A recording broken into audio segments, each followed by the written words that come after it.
Who do you open your door to? Your family? Your friends? Your partner? Necla Sağlam was killed inside the safe haven she had built through a lifetime of hard work, her own home. The perpetrator was not a burglar climbing through a window. She paid the price for a mistake that any of us could make on any given day, trusting the wrong person. When the doorbell rang that day, Necla was actually opening the door to her own death.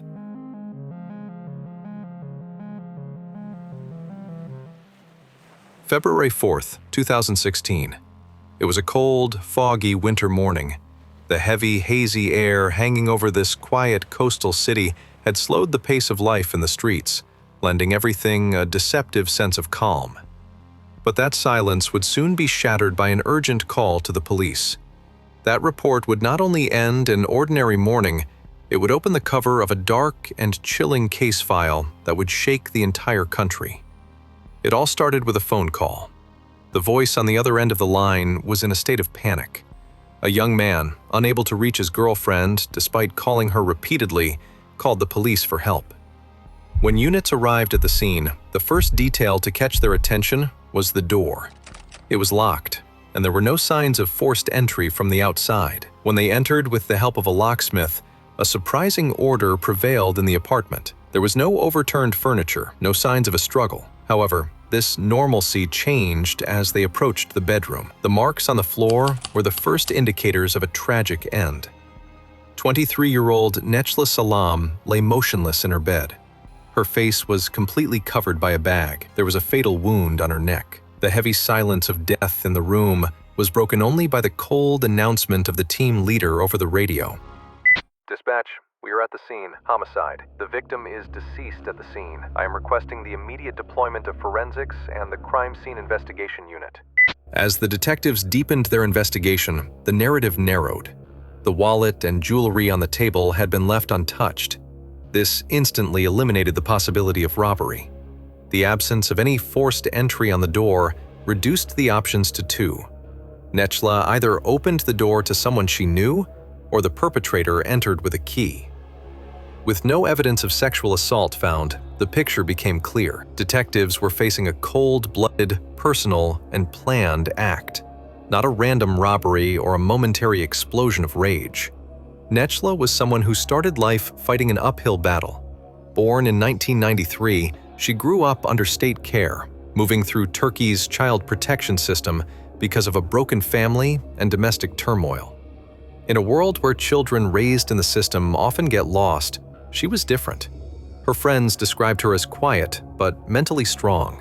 She had one goal: to step out of the shadow of her past and build a safe life of her own, and she succeeded. She graduated from university in 2015 and immediately began working at a prestigious government institution. But this new job pulled her away from everything familiar, sending her to a gray, industrial city in the north of the country. For Necla, this was both a major opportunity and a difficult test.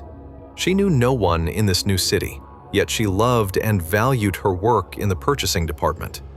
Still, a fresh start also meant deep loneliness. She had no family looking out for her.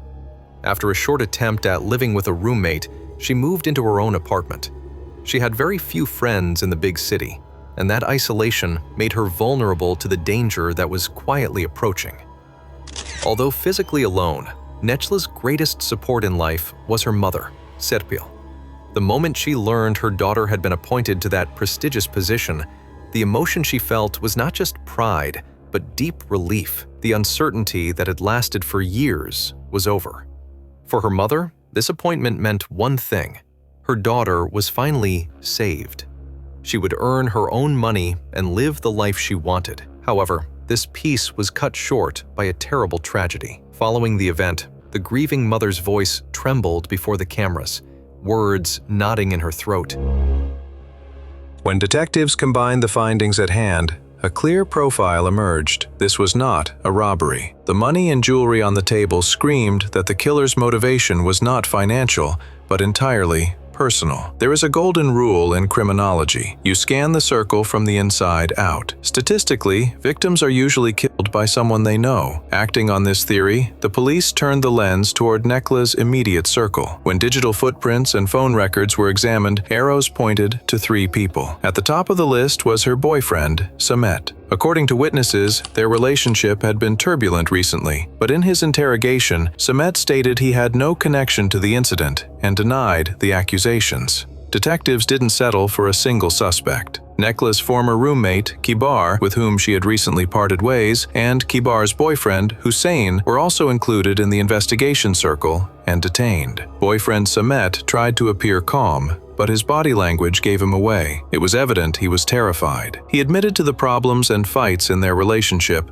but categorically denied the accusation. "I last saw her 3 days ago," he said, trying to distance himself from the timeline of the crime scene. Former roommate Kibar and her boyfriend Hussein. They corroborated each other's statements, claiming they were together that night and never stopped by Necla's house. But for the detectives, there was one indisputable truth beyond words. The forensic medicine report revealed the most critical piece of evidence whispering the killer's identity, a foreign DNA profile found under Necla's fingernails. The results from the laboratory changed the atmosphere in the interrogation room. That DNA profile, which Necla had scraped into her fingernails in her final breath, belonged to neither Samet, nor Kibar, nor Hussein.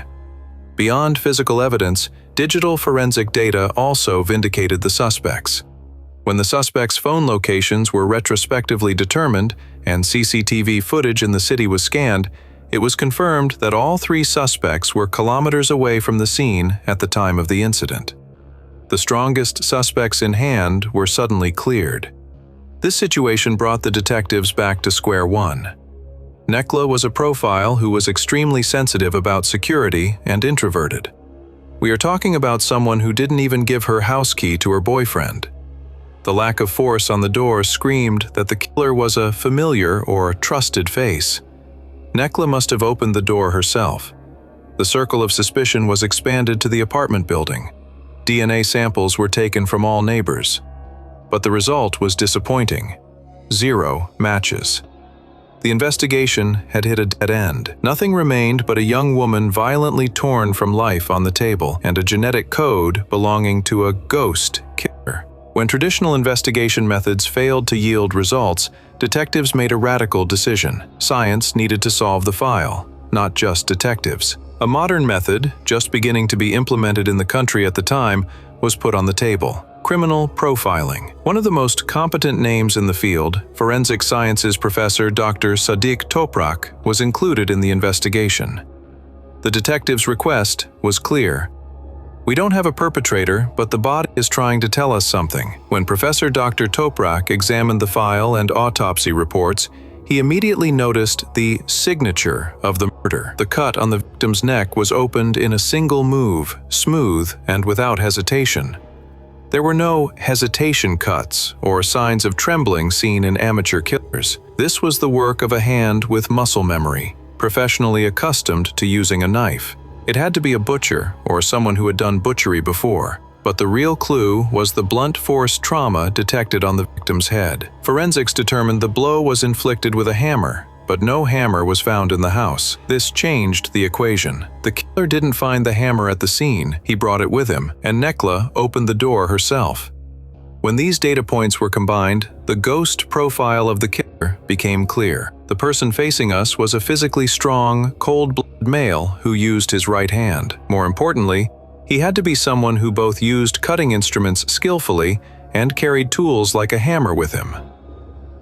Professor Toprak and his team focused not only on the body, but also on the psychology of the room. When crime scene photos were examined, a strange order stood out in the house.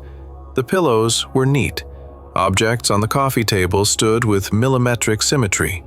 More importantly, Necla's clothing. She hadn't prepared to go out.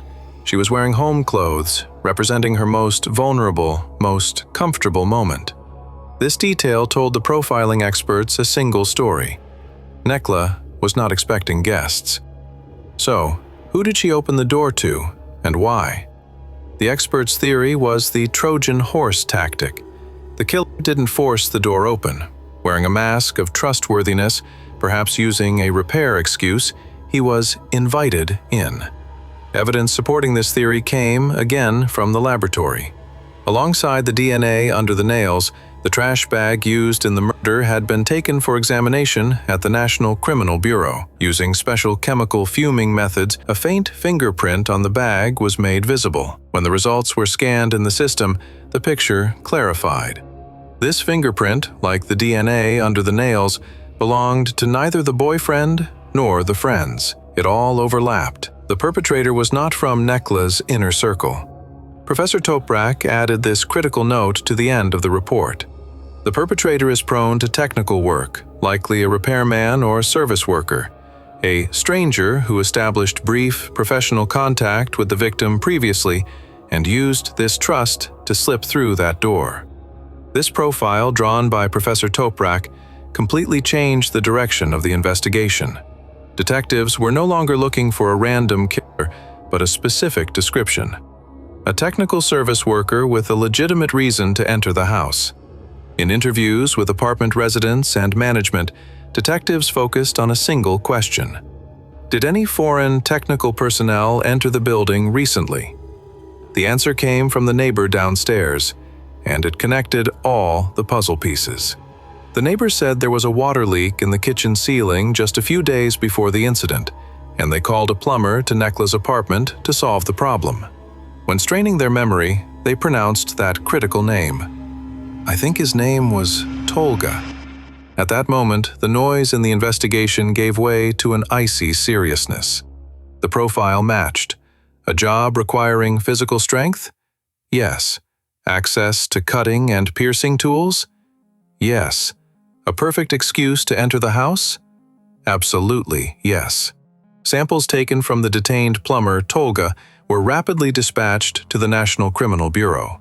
The report that arrived days later put the final period on the investigation. Science spoke with indisputable clarity. The skin tissue under Necla's fingernails and the fingerprint on the trash bag used as the murder weapon matched Tolga beyond any doubt. Moreover, Tolga had also worked in his father's butcher shop in the past. However, the scene in the interrogation room was the exact opposite of this scientific clarity. 34-year-old Tolga. In the cross-examination that lasted for hours, despite the DNA reports and witness statements thrown in his face by detectives, he followed a single strategy: total denial. I don't know her. I didn't go there. I didn't do it. The reason for this senseless cold-bloodedness was explained by the psychological profile report, prepared again by Professor Toprak. The report defined Tolga as having a lack of empathy and a pathological impulse control disorder. According to experts, Tolga was not a criminal mastermind who planned the murder months in advance. He was a dangerous type who acted on momentary anger or impulse, but experienced no remorse, fear, or hesitation while committing the act. Toprak's analysis revealed the most frightening truth. The person facing us was that dangerous, ordinary person who could walk unnoticed within society, looking like everyone else until his mask fell. February 15, 2017. A cold tension prevailed in the courtroom. The defendant, Tolga, was not brought to the hearing. He participated via a video link established from the prison. That man in the gray t-shirt appearing on the giant screen with his dull gaze was expressionless, contrary to the violence of the act he committed. The prosecutor laid out everything gathered until that day, the undeniable DNA reports and fingerprints, one by one. The judge took the file in hand for the last time and announced the verdict. Tolga was sentenced to life imprisonment for first-degree murder.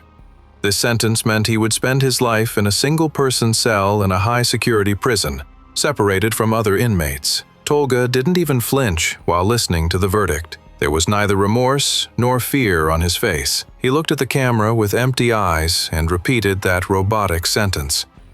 I didn't do it. But this denial didn't change the truth. Yet the bitter reality we all know stood there. No court decision could fill that infinite void in a mother's heart. Necla Sağlam.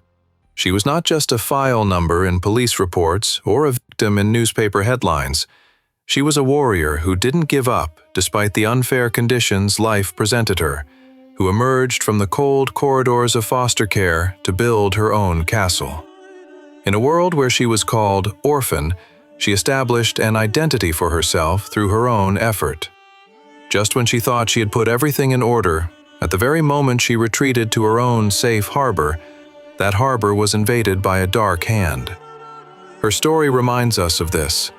Sometimes the greatest danger is hidden not in the darkness behind our door, but in what hides behind a familiar face.